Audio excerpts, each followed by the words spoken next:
Hello dear students, कैसे हैं आप लोग। मैं खेमेंद्र शर्मा नए वीडियो लेक्चर के माध्यम से उपस्थित हूँ। Paper code 202 school organisation and management. छात्रों, आज का टॉपिक है जिसके बारे में हम विस्तारपूर्वक अध्ययन करेंगे। यूजीसी यूनिवर्सिटी ग्रांट कमीशन, विश्वविद्यालय अनुदान आयोग। यूजीसी के बारे में कई बार मैंने कक्षा में क्लास में डिस्कशन किया है। इसके बारे में संक्षेप में काफ़ी कुछ बताया है आप लोगों के लिए। शायद आप लोगों को थोड़ा बहुत याद होगा। यूनिवर्सिटी ग्रांट कमीशन, आज इसके बारे में विस्तारपूर्वक अध्ययन करेंगे। सबसे पहले हम बात करते हैं इसकी हिस्ट्री की, इंट्रोडक्शन की। कब स्थापना हुई, क्यों हुई, किस उद्देश्य से स्थापना की गई इसकी। छात्रों, इसकी जो स्थापना की गई थी, स्वतंत्र भारत से पूर्व अंग्रेजी जब शासन काल था, ब्रिटिश गवर्नमेंट थी अपने यहाँ पर, तो उस समय सार्जेंट योजना सन 1944 में एक सार्जेंट योजना ने देश के विभिन्न विश्वविद्यालयों के कार्यों में एकरूपता लाने के लिए एवं उनकी आवश्यकताओं के अनुरूप उन्हें अनुदान देने के लिए केंद्र में विश्वविद्यालय अनुदान समिति के गठन का सुझाव दिया था। जो योजना थी सार्जेंट योजना, इसने 1944-45 में लगभग विश्वविद्यालयों के कार्यों में एकरूपता लाने के लिए, उनकी क्वालिटी बढ़ाने के लिए, अनुदान देने के लिए केंद्र में विश्वविद्यालय अनुदान समिति के गठन का सुझाव दिया था। तत्कालीन अंग्रेजी सरकार ने 1946 में इस समिति का गठन किया। ठीक है छात्रों, यानी कि इस समिति जो अनुदान आयोग है, इसकी जो स्थापना हुई थी अंग्रेजी शासनकाल में, वो विश्वविद्यालय अनुदान आयोग के स्थान पर विश्वविद्यालय अनुदान समिति के नाम से इसका गठन किया गया था अंग्रेजी सरकार के द्वारा। बट जब स्वतंत्रता के बाद स्वतंत्र भारत में विश्वविद्यालय की शिक्षा में सुधार हेतु जब प्रथम आयोग आया, विश्वविद्यालय शिक्षा आयोग, उसके बारे में आपने पढ़ा होगा। 1948 में 1948 to 49 में जब ये विश्वविद्यालय आयोग आया, तो इसने देश के सभी विश्वविद्यालयों को अनुदान अनुमोदित करने के लिए विश्वविद्यालय अनुदान समिति को आयोग के रूप में परिवर्तित करने का सुझाव दिया, क्योंकि ये समिति पहले से थी। इस आयोग के सुझाव के आधार पर ही 28 दिसंबर सन 1953 में भारत सरकार ने इसे समिति के स्थान पर आयोग में बदल दिया।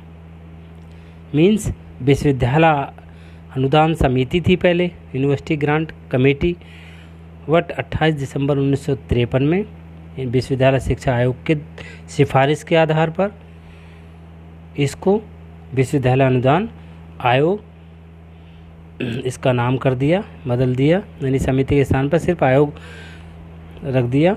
सन 1900 में, उस समय ये असंवैधानिक दर्जा प्रदान था, इसको संवैधानिक दर्जा प्राप्त नहीं था इस संस्था को। ठीक है, ये बॉडी जो है सेंट्रल लेवल की है। तो सन 1956 में यानी 1956 में संसद में विश्वविद्यालय अनुदान आयोग अधिनियम 1956 पास कर इसे संवैधानिक दर्जा प्रदान किया गया। तभी से ये एक स्वायत्तशासी संस्था के रूप में कार्य कर रही है। तो आप समझ गए होंगे, मेन उद्देश्य इसका रहता है कि अनुदान देना विश्वविद्यालयों को, हायर एजुकेशन रिलेटेड जो भी हायर एजुकेशन रिलेटेड संस्थाओं को, विश्वविद्यालयों को ये अनुदान निर्धारित करती है, अनुदान देती है। ठीक है, नेक्स्ट हम बात करते हैं इसके ये यूजीसी के क्षेत्रीय कार्यालय, रीजनल ऑफिस ऑफ यूजीसी। इसके 6 कार्यालय हैं, जैसे आपने एनसीटी में पढ़ा, एनसीटी के कार्यालय, एनसीईआरटी के कार्यालय, रीजनल ऑफिस। ठीक है, तो इसके जो ऑफिस हैं कार्यालय रीजनल, वो 6 हैं।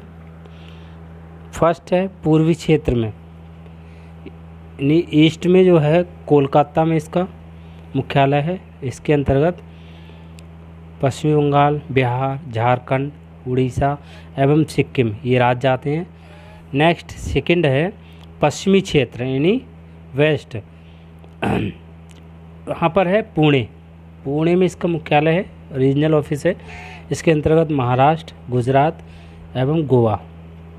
नेक्स्ट उत्तरी क्षेत्र, उत्तरी क्षेत्र में गाज़ियाबाद। गाज़ियाबाद के अंतर्गत जम्मू एंड कश्मीर, हिमाचल प्रदेश, पंजाब, हरियाणा, उत्तराखंड एवं उत्तर प्रदेश। यानी हमारे उत्तराखंड और उत्तर प्रदेश का जो मेन हेड ऑफिस है, रीजनल कार्यालय है, रीजनल ऑफिस है, वो गाज़ियाबाद है। नेक्स्ट है साउथ में हैदराबाद। हैदराबाद के अंतर्गत केरल, तमिलनाडु, आंध्र प्रदेश एवं कर्नाटक ये क्षेत्र आते हैं। नेक्स्ट है 5 नंबर पे उत्तरी पूर्वी क्षेत्र यानी नॉर्थ ईस्ट। इसमें जो इसका रीजनल ऑफिस है गुवाहाटी, गुवाहाटी। ठीक है छात्रों, गुवाहाटी के अंतर्गत जो आता है असम, मणिपुर, नागालैंड, त्रिपुरा, मेघालय, अरुणाचल प्रदेश एवं मिज़ोरम। नेक्स्ट है केंद्रीय क्षेत्र। केंद्रीय क्षेत्र जो है कहाँ पर है, ये है भोपाल में, भोपाल। इसके अंतर्गत मध्य प्रदेश, छत्तीसगढ़ एवं राजस्थान ये राज्य आते हैं। ठीक है छात्रों, नेक्स्ट हम बात करते हैं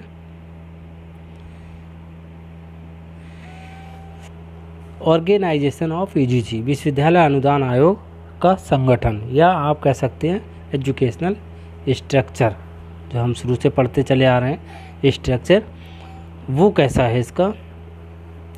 इसके अंतर्गत देखिए मैंने ये डायग्राम बनाया है। इसमें पहला हम बात करते हैं इसके अध्यक्ष की। इसमें अध्यक्ष, उपाध्यक्ष एवं सदस्य होते हैं।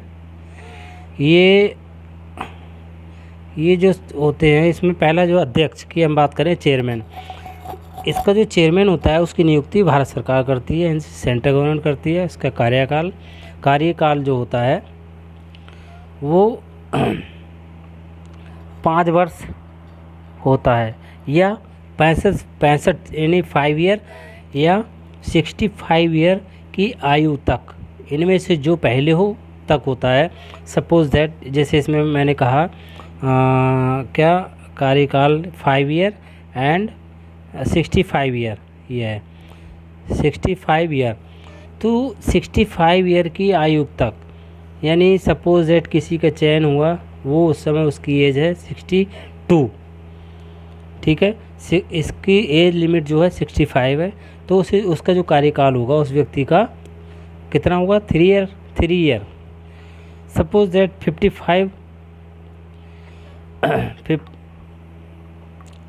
55 की एज है उसका, उसकी ज्वाइनिंग हुई, चेयरमैन बना वो, तो उसका कार्यकाल होगा 60 ईयर तक। ठीक है, यानी 5 साल का। नेक्स्ट हम बात करते हैं किसकी, उपाध्यक्ष। उपाध्यक्ष इसका एक होता है, वाइस चेयरमैन। इसकी भी नियुक्ति भारत सरकार द्वारा की जाती है। इसके अलावा है नेक्स्ट, इसमें 10 सदस्य होते हैं, सदस्यों की संख्या 10 होती है। इनकी नियुक्ति भारत सरकार द्वारा की जाती है। ठीक है, ये भारत सरकार द्वारा नियुक्त होते हैं। इसमें 2 सदस्य केंद्र सरकार से, ये केंद्र सरकार से, 4 सदस्य विभिन्न विश्वविद्यालयों से होते हैं, और शेष जो है ये 4 सदस्य ये होते हैं विश्वविद्यालयों के कुलपतियों एवं शिक्षाविद, विधि विभाग, चिकित्सा, उद्योग, वाणिज्य, इंजीनियरिंग, कृषि में से होते हैं। इतने सारे जो मैंने आपको बताए, यूनिवर्सिटी के कुलपति, शिक्षाविद, विषय विशेषज्ञ जो रहते हैं, ठीक है, विद्वान होते हैं, वो चिकित्सा से के डिपार्टमेंट से, इनमें से कुल 4 सदस्य लिए जाते हैं। ठीक है, जिनकी नियुक्ति केंद्र सरकार करती है, भारत सरकार। इनका जो कार्यकाल होता है उपाध्यक्ष का और सदस्यों का इनका कार्यकाल 3 वर्ष या 75 वर्ष की आयु तक होता है। ठीक है, वही जैसे वहाँ हम बात कर रहे थे चेयरमैन का 5 वर्ष 5 ईयर या 65 ईयर की आयु तक, इनमें से जो पहले हो। ठीक उसी प्रकार यहाँ पर सदस्य और उपाध्यक्ष की जो आयु सीमा है या कार्यकाल, जिसे बोलेंगे कार्यकाल है 3 वर्ष का है, 3 ईयर का। ठीक है, या 75 वर्ष की आयु से पहले, इनमें से जो पहले हो। ठीक है, अध्यक्ष तथा उपाध्यक्ष अधिक से अधिक 2 टर्म तक रह सकते हैं, यानी 2 बार इनकी नियुक्ति हो सकती है। दो चांस के आगे लास्ट आगे ये नहीं रह सकते। नेक्स्ट हम बात करते हैं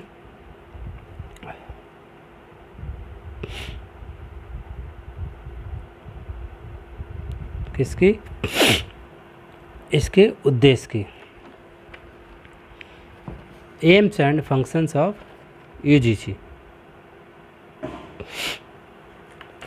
तो इसके कार्य क्या हैं, इसके उद्देश्य क्या हैं, इसके बारे में देखो मैंने पहले ही बताया आपको। यूजीसी की जो स्थापना हुई थी, विश्वविद्यालयों से यानी हायर एजुकेशन के संबंध में इसकी स्थापना की गई है।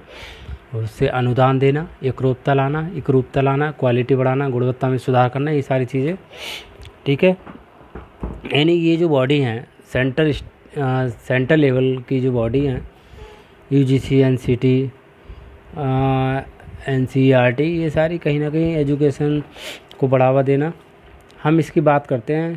पहला, उच्च शिक्षा का स्तरमान बनाए रखने हेतु केंद्र तथा राज्य सरकारों एवं विश्वविद्यालयों को सलाह देना, यानी एडवाइस देना राज्य सरकारों को एवं केंद्र सरकारों को या विश्वविद्यालयों को समय समय पर एडवाइस देती है।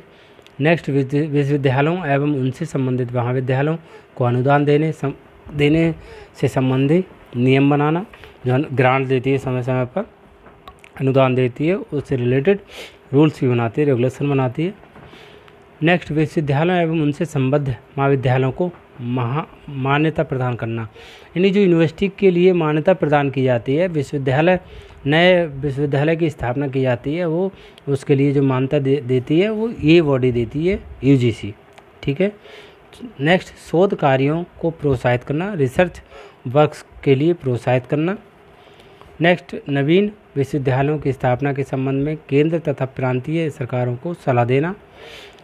नेक्स्ट है रिसर्च प्रोजेक्ट, यानी अनुसंधान प्रोजेक्ट स्वीकृत करना और उसके लिए अनुदान देना। नेक्स्ट, इसका महत्व कार्य है राष्ट्रीय पात्रता परीक्षा की व्यवस्था करना। नेट के बारे में आपने सुना होगा, यूजीसी नेट। ठीक है, नेक्स्ट है शैक्षिक स्टाफ कॉलेजों, एकेडमिक स्टाफ कॉलेज की सहायता से सेवारत शिक्षकों हेतु orientation programmes, refresher course and प्राचार्यों हेतु कार्यक्रम आयोजित करना, समय समय पर प्रिंसिपल्स के लिए, कॉलेज के सेवारत शिक्षकों के लिए। ठीक है, ओरिएंटेशन प्रोग्राम रखना, ऑर्गेनाइज करना, रिफ्रेशर कोर्स चलाना। ठीक है, ये सब इसकी जिम्मेदारी होती है, इसका उद्देश्य होता है, कार्य है। उच्च शिक्षा के संबंध में विदेशों से सूचनाएं प्राप्त करना और उन्हें प्रसारित करना, हायर एजुकेशन से रिलेटेड तरह तरह की सूचनाएं प्राप्त करना विदेशों से और उन्हें प्रसारित करना।